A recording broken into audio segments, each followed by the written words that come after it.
All right, so next we have the continuation of the TRX-4 gearbox installation. That's right. So you got a brand new metal gearbox last week. I have. So let me grab the cards. So down here. Yep. So that is the car that we had last week here. Yep. And we've got a few bits here. So last week, if I remember correctly, you had it all apart and dropped in. That's right. Into a particular spot, just like a sub-assembly. That's a right. bit like a real car. You just pull it in and out with some screws. And now we have it installed here. Yeah. So you got your motor all in there, the motor mount. It's all ready to go and it's functioning. So what I thought we should do is I have a couple of photos here that we were of the installation. It gives you a bit of an idea of what is done. So one thing I've done and I suggested last week was to pull everything apart and put some grease. We use the TDK grease, which is a kind of almost water resistant. It's not quite water resistant, but it is designed for that. And well, it helps seal it somewhat. It helps sealing. Because obviously I will put this into water. Yes. There's no doubt on that. And as you can see from this photo here, I put lots of grease all around the seam of the two half of the case. To prevent or to limit the amount of water that may be going into. So that would give it the gasket effect. Pretty much so, yeah. And so, and another thing I have done, and you should always do when you have this kind of pre-assembled metal gearboxes or differentials, do everything and put some thread lock because they will come apart. So this specific product is really well designed. It's really well manufactured. You can see it very, very clean. I had grease already inside, but I'll give it a good clean and re-oil it up. As you see, I put grease all around the seam of the gearbox. And when you close it, this is actually very important. As you can see, you want to have a bit of grease coming out. That means that you actually put enough so that is fully kind of covering the full seam. So you don't have any miss bits because even the small scaps of water will be able to get into. That's right. So the more you have, and then obviously you need to give it a good clean, otherwise you end up full of dust. But give it a good clean with some degreaser, and you'll be good to go. And once I've done this, that's where we are today. We install it on the car here. And one thing you notice is actually really smooth. It's a bit more noisy because metal to metal. It's all metal to metal. There's a lot more metal than before. But it feels really good. It's quite smooth. So we can even put it on. But one other thing that we have been working on. Obviously, when you do this project in your garage, you end up losing parts, no matter what you do, or at least me. You lost some parts? Because I'm really organized and tidy. So what happened is I was ready to go, and I lost the bracket to install the gear shifting to the servo. So thankfully, we have our 3D printer, and we managed to print a new servo mount. And I thought that we could develop it to be a support for the battery. So let's jump on a camera. That's a pretty solid piece. So this is a piece that we've designed with the same raising of the suspension arm, which we know they are very strong. It's going to be really hard to break, as you can see.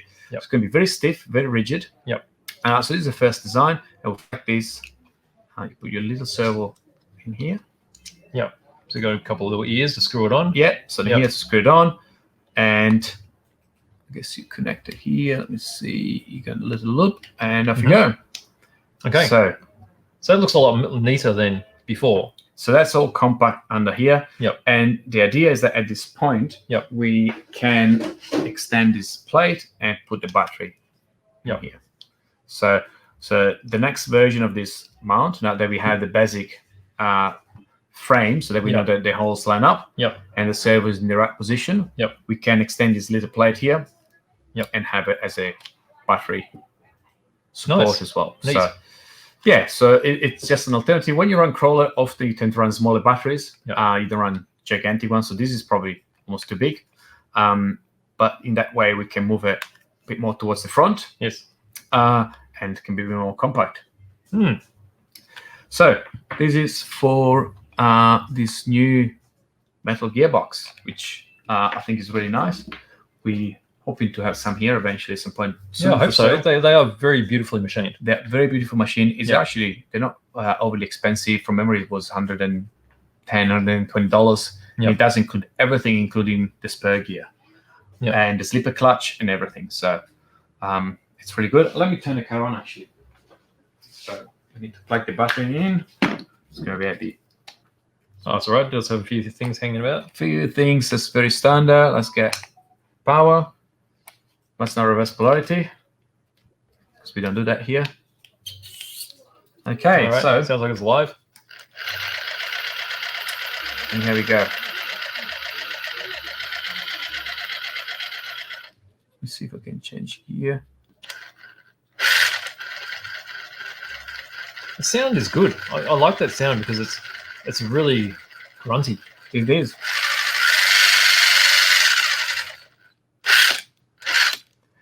And here it is. So it's the TRX-4 limited edition. I like the way it's slowly getting upgraded and upgraded and upgraded. This car has been with us for quite a few years now. I think 3 years or so. It's traveled the world a little bit. Yep. And it does have quite a few parts. They're not original anymore. And it's been really good fun. This one looks like a lot of fun. I can still remember this when you first got it, and we were pushing boxes around with it. It had so much torque. True that, actually. Yeah, that's true. So was our little helper in the shop here? Yep. What I thought we do, we have the original one here as well to compare. Sure. This is Tom's TRX-4. So, I think he did a few upgrades, but not too many yet. And I think we should suggest him to put on one of our snorkel. Oh, it definitely looks meaner with one of our snorkels. I think so. Yep. But that's how a TRX-4 looks like when it's brand new, or almost brand new. Let's pop the body off. The metallic red looks really luscious. This metallic red is really nice. Okay, so if we line them up, let's see if we can do them here. Top view again. Here we go. Right.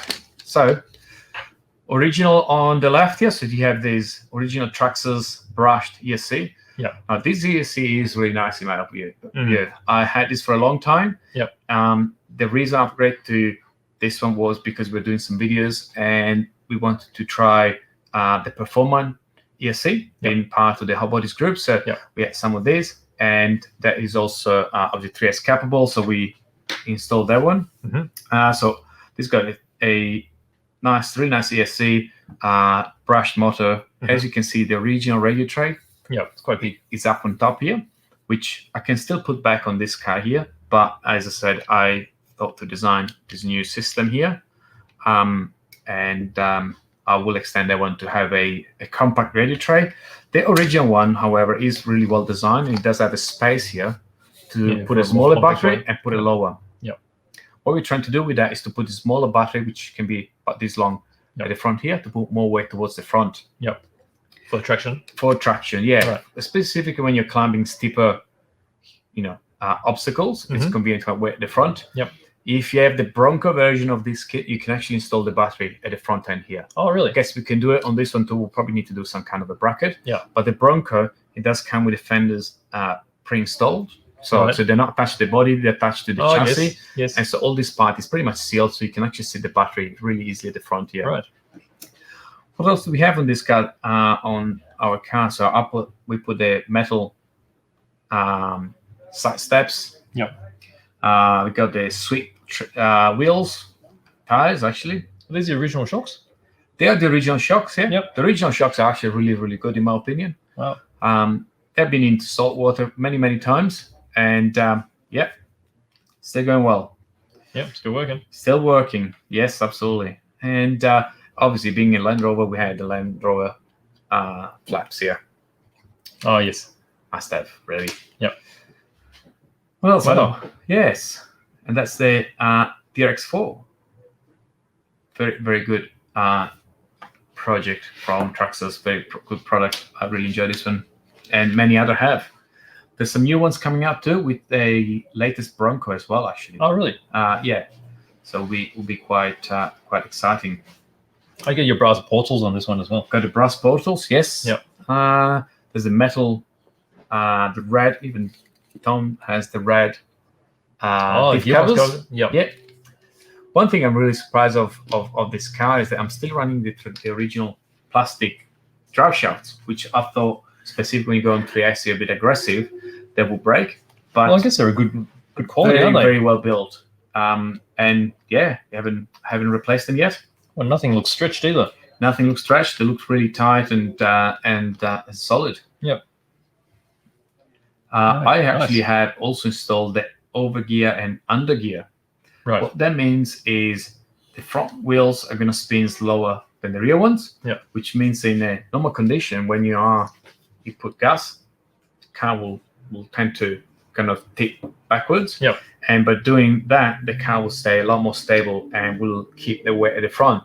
Right. So when you're climbing and you go on the gas, Yep. instead of having this effect, you Yes. have the opposite effect. Oh, okay. Yep. So you can actually go up very, very steep climbs actually with the overgear and undergear.